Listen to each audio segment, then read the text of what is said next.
গোষ্ঠীর নামই সবার সত্য কথা বলবো, দেশের কথা বলবো, ভারতের বিরুদ্ধে কথা বলবো। আমরা 14 দল দেখি, এই 14 দল আগেও ছিল। আমরা যখন দেশের স্বাধীনতা হারাই, ব্রিটিশের কাছে মীর জাফর ছিল, তার সাথে ছিল ভটিজি বেগম, উমি চাঁদ, সব অনেক, ওরাই ছিল তৎকালীন 14 দল। এই 14 দল সবসময় থাকবে, আমাদের সোচ্চার থাকতে হবে। দেখুন 1857 সালে সিপাহী বিপ্লব ভূমিকা ছিল বাঙালি মুসলমানদের। আমাদের এই পুরান ঢাকায় বাহাদুর শাহ পার্কেদের ঝুলিয়ে হত্যা করা হয়েছিল। আমরা সবসময় বিপ্লবী ছিলাম। আমাদের আবু সাইদরা ছিল ইকতেরুদ্দিন মুক্তি খলজির পেশে। তৎকালীন শাসক যিনি পিছন যত যে পালিয়ে যান, সে ছিল বাংলা শাসক। ইকতার কদিন পেশে ছিল আবু সাইদ। আমরা ছিলাম সবসময় সাহসী। এই গুণী লোকদের জন্য, অর্থাৎ সুশীলদের জন্য আমরা প্রকাশিত হইতে পারি নাই।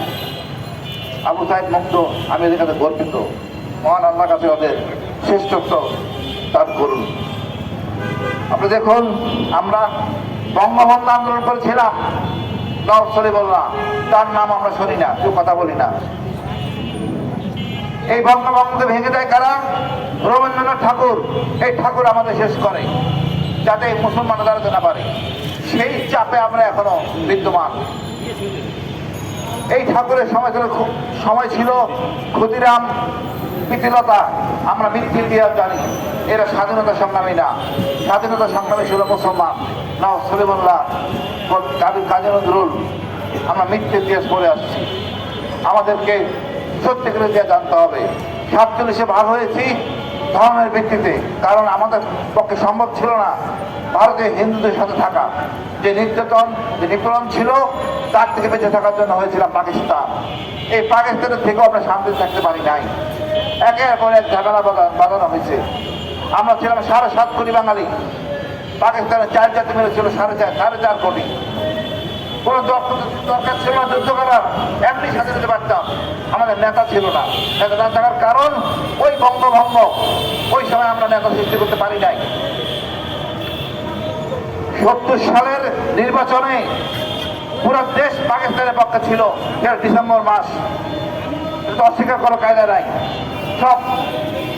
সব জায়গায় সব সিটে আমাদের লোকে জিতেছিল পাকিস্তানের পক্ষে।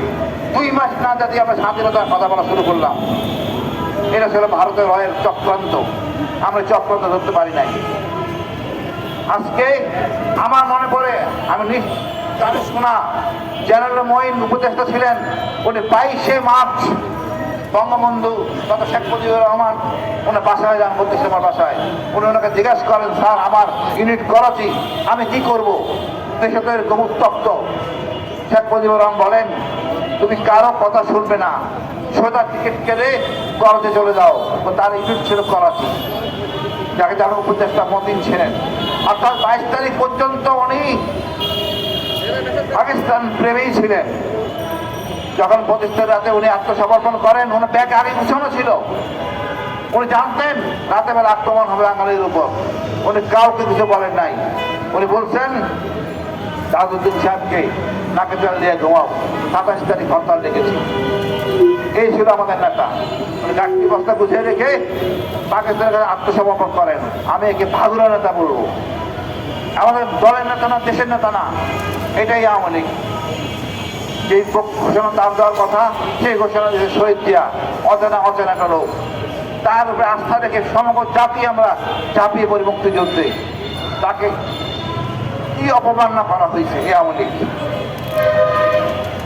তারপর সমগ্র যুদ্ধ তাকে হয়েছে, সবটাই নিয়ে নিয়েছেন শেখ মুজিবুর রহমান একা। ওনার মিথ্যাচারী সব কিছু ছিল। ওসমানের কথা বলে গেছেন, সবটাই উনি করছেন। এই শেখ বংশ কি করে নাই তখন? লুটপাট থেকে শুরু করে একটা দুর্ভিক্ষ দিচ্ছে আমাদের। এই দুর্ভিক্ষের মধ্যে উনি 2 ছেলেকে বিয়ে দিচ্ছেন। এই দুর্ভিক্ষের মধ্যে সরকারি টাকা দিয়ে ওনার ছোট ছেলেকে বিদেশ থেকে ট্রেনিং করাই আনতেন, সেনা অফিসার বানিয়ে আজীবন ক্ষমতা থাকতেন।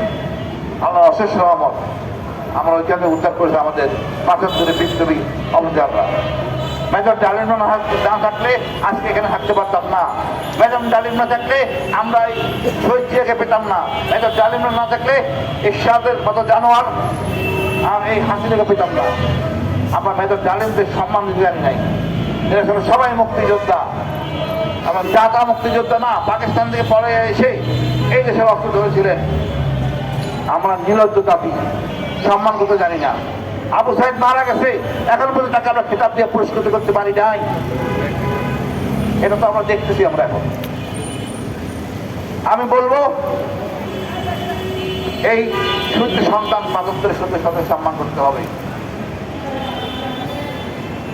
বিপ্লব চলতেছে, বিপ্লব অসমাপ্ত, বিপ্লব এখনো শেষ হয় নাই।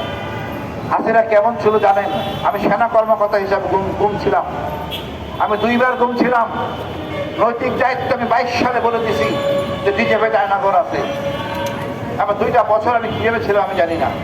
যখন সুযোগ পেতাম কথা বলতাম। আজকে যারা কথা বলতেছে আমাদের উপদেষ্টা, তারা কয়জন ক্ষতিগ্রস্ত ছিলেন আমি জানি না। এই বিপ্লবে কোন রাজনৈতিক নেতা ছিল না, তাদের ছেলে মেয়েও ছিল না, ছিল এই আমজনতা। এই আমজনতাই ছিল ৭১। আমাদের ত্যাগ করতে হবে, কোনো কিছু যাওয়া পাওয়ার মধ্যে আমরা করবো না, দেশের জন্য করবো, এটাই পবিত্র দায়িত্ব। হাসিনা কি ছিল না?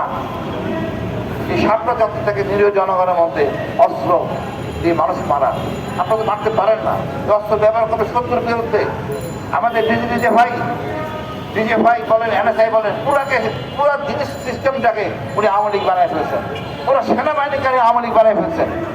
ওনাদের মধ্যে এখনো অনুশোচনা হয় না ওনারা এত গণহত্যা করছেন, অনুতপ্ত বোধ করেন না। এই 14 দল 16 বছর হাসিনাকে সাপোর্ট দিছে। এই হাসিনা ফ্যাসিস্টের সাথে তারা জড়িত। এদেরকে কোনো ছাড় দেওয়া যাবে না, এদের বিচার করতে হবে। নির্বাচন তো দূরের কথা, যেখানে পাওয়া যাবে সেখানে ফেস করতে হবে। এরা একটা কুলাঙ্গার। শহীদ জিয়া হত্যার পিছনে এই জাতীয় পার্টির হত্যার ইরশাদ রাঙন উনি জড়িত। ভারতে ছিলেন, 2টা প্রমোশন তাকে ওখানে দেওয়া হয়েছে। তারপর শেখ মুজিবুর আমাদের শহীদ জিয়াকে হত্যার জন্য আপ্রাণ চেষ্টা করেন এবং সাফল্য হওয়ার পর ভারতের এদেশে সে বাস্তবায়ন করেন। ৭১ একই জিনিস, যখন আমরা যুদ্ধে ছিলাম আওয়ামী লীগ 60টা চুক্তি করে, অনৈতিক চুক্তি ভারতের সাথে। আমরা তো পরাধীন ছিলাম না পাকিস্তানের সাথে, পাকিস্তান ছিল আমাদের, কিন্তু আমাদেরকে বানানো হয়েছে কি আমরা ছিলাম পরাধীন। আমরা পরাধীন ছিলাম ৭১ পরে ভারতের কাছে। আমাদের ছিল মানচিত্র আর ছিল একটা পতাকা, আর পুরোটাই ছিল ভারত। আমরা এখন সত্যিকারে স্বাধীন, এখনই আমরা সত্যিকারে স্বাধীন। আমি সেলুট এই স্টুডেন্ট ছাত্ররা, তারা আমাদের কথা বলার সুযোগ করে দিচ্ছে, আমরা মনের কথা বলতে পারতেছি। এরা না আগে আসলে আমরা আজকে এই সূর্যোদয়, এই নতুন দেশ দেখতে পেতাম না। আমি মনে করি বাম এবং এই যারা আছে এদের সাথে সবাইকে কোনো রকম স্পেস দেওয়া যাবে না। আপনারা দেখেন আওয়ামী লীগ এই পিঠে হত্যাকাণ্ডের সাথে প্রত্যক্ষভাবে জড়িত, ভারতীয় লোক এই কিলিং এর সাথে জড়িত। এখন সময় প্রতিশোধ নেওয়ার, আমরা সবাই প্রতিশোধ নেব। আমরা আমাদের অবস্থান পরিষ্কার, ভারতকে কোনো ছাড় দেব না। ভারতের চোখে চোখ রেখে কথা বলবো। সরকার যদি কথাটা বলতে পারে, সরকারের কঠোর সমালোচনা করে তাকে পদত্যাগ করতে বাধ্য করবো। আমাদের বাচ্চাদের শিখাবেন একটা জিনিস, অনুরোধ, ভারত আমাদের একমাত্র শত্রু। দীর্ঘ এত বছর আমরা জানতাম আজে বাজে বয়ান, স্বাধীনতা ঘোষক, বঙ্গবন্ধু, এইসব ফালতু বয়ান। আমরা এখন একটা বয়ানই শিখাবো, ভারত আমাদের একমাত্র শত্রু। এর ঠিকানা মুক্তি চাই। মানে বাচ্চারা শিখুক, আজ থেকে 15 বছর পর দেখবেন আমরা দেশ অন্য জায়গায় চলে যাব। ভারত থেকে